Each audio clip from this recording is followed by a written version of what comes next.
আজকে আলোচনা করব সেটা হচ্ছে ম্যাথ সেকেন্ড পার্টের মধ্যে চ্যাপ্টার 9C। এখানে একটা প্রশ্ন আছে, যদি আমি খেয়াল করে দেখি, সেটা হচ্ছে যে একজন লোক 4.8 মিটার/সেকেন্ড বেগে একটি বল উপরের দিকে নিক্ষেপ করে, কত সময় শূন্য থাকবে এবং সর্বোচ্চ কত উপরে উঠবে। এই ক্ষেত্রে যদি আমাকে ম্যাথটা করতে হয় তাহলে আমি বলবো টি ইকুয়াল টু 2u/জি। সূত্র হচ্ছে এটা টাইমের। তাহলে এখানে যদি বলি 2 কত আদি বেগ উঠতেছে, এটা হচ্ছে ইউ আমার। তাহলে এখানে বলতে পারি u equal to 4.8, g equal to 9.8। তাহলে এখানে 2 ইন্টু 4.8 ডিভাইডেড বাই 9.8। এটা যদি আমি আলটিমেটলি একটু ক্যালকুলেশন করি তাহলে আমার আনসারটা দাঁড়াচ্ছে 0.98 সেকেন্ড। এটা হচ্ছে আমার কত সময় শূন্য থাকবে, অর্থাৎ এটা 0.98 সেকেন্ড শূন্য থাকবে। আপনার যদি এইচ বলছে সর্বোচ্চ কত উপরে উঠবে, তাহলে এটাকে আমরা এইচ দ্বারা ডিপেন্ড করি। তাহলে H equal to U square by 2জি, ইউ স্কোয়ার বাই 2জি। তাহলে ইউ হচ্ছে 4.8 হোল স্কোয়ার, 2 জি হচ্ছে 9.8। তাহলে এখান থেকে যদি আমি একটু ক্যালকুলেশন করি, ওটা আসবে 1.18 মিটার, অর্থাৎ বস্তুটা সর্বোচ্চ এত করে উঠবে। এরপরে 2 নম্বরে যদি আরেকটা ম্যাথ করি, সেম ভাবে একটা যদি আমি আরেকটা প্রশ্ন লিখি, সেটা হচ্ছে যে 30 মিটার/সেকেন্ড বেগে একটি বল উপরের দিকে নিক্ষেপ করা হলো, বলটি সর্বোচ্চ উচ্চতায় পৌঁছাতে কত সময় লাগবে। তাহলে আমি কি যদি সর্বোচ্চতে টি বের করি, টি ইকুয়াল টু 2u/জি। 2u হচ্ছে আমার 30, জি হচ্ছে 9.8। ক্যালকুলেশন করে এখানে আমি যে ভ্যালুটা পাবো সেটা এখান থেকে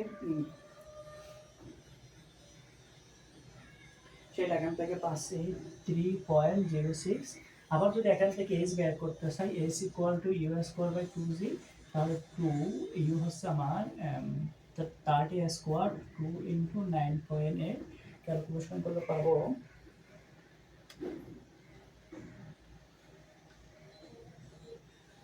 45.92। অর্থাৎ এখান থেকে আমি এইচ পাচ্ছি এত মিটার, সময় পাচ্ছি এত সেকেন্ড।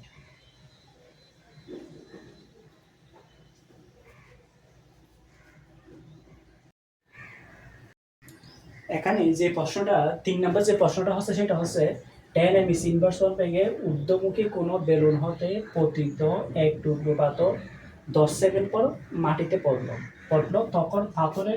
যখন পাথরের টুকরো পতিত হয় তখন বেলুনের উচ্চতা কত ছিল। তাহলে দেখো, বেলুনটা একটা নির্দিষ্ট উচ্চতা থেকে পড়তেছে, অর্থাৎ এই বেলুনটা এখান থেকে উড়ে যাচ্ছে, উড়ে যাওয়ার পর এই জায়গা থেকে পড়তেছে। তাহলে দেখো উপরে একটা খালি অংশ আছে, এই ক্ষেত্রে আমরা এই সূত্রটা লিখবো s equal to minus u t plus half g t square. অর্থাৎ নির্দিষ্ট উচ্চতা থেকে যখন কোনো বেলন পড়তে থাকে, এই ক্ষেত্রে এসের সূত্র হবে এটা।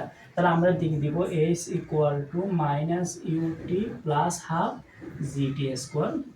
তাহলে ইউ হচ্ছে কত, 10 এম ইনভার্স 1 মানে মাইনাস 10 ইন্টু এখানে বলবো টি হচ্ছে 10 সেকেন্ড প্লাস হাফ, জি হচ্ছে 9.8, টি হচ্ছে এখানে 10 সেকেন্ড, তার মানে 10 স্কোয়ার। তাহলে এখানে হবে -100 প্লাস হাফ 9.8 ইন্টু 100।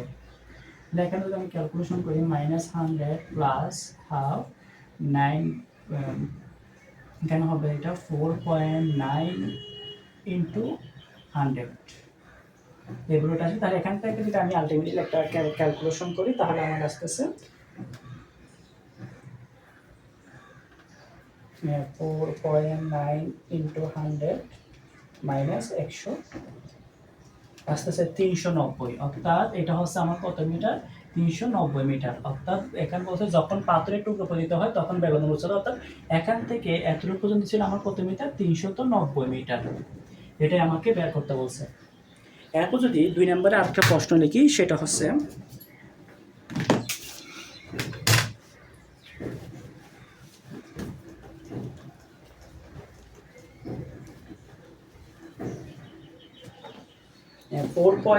আমি প্রশ্নটা বলতেছি এখানে 4.5 সেকেন্ড যাব সমবেগে কার উপরের দিকে উঠবার পর একটি বেলুন হতে একটি ভারী বস্তু পড়ে যায়,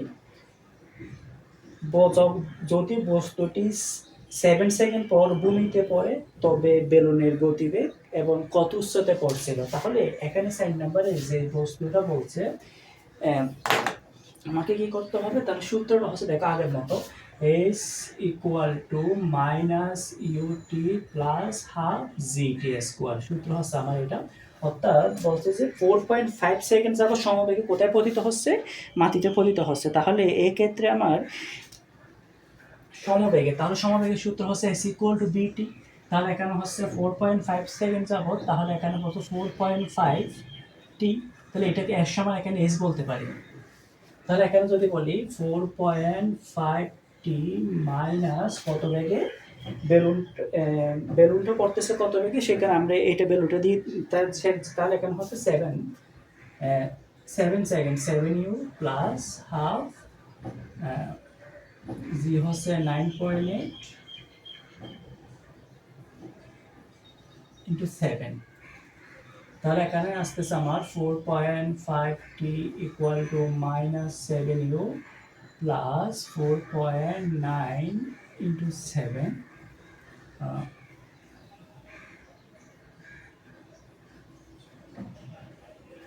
এত পর্যন্ত পাইছি। এত পর্যন্ত যদি পাই তাহলে এখানে আমি একটু ক্যালকুলেশন করি।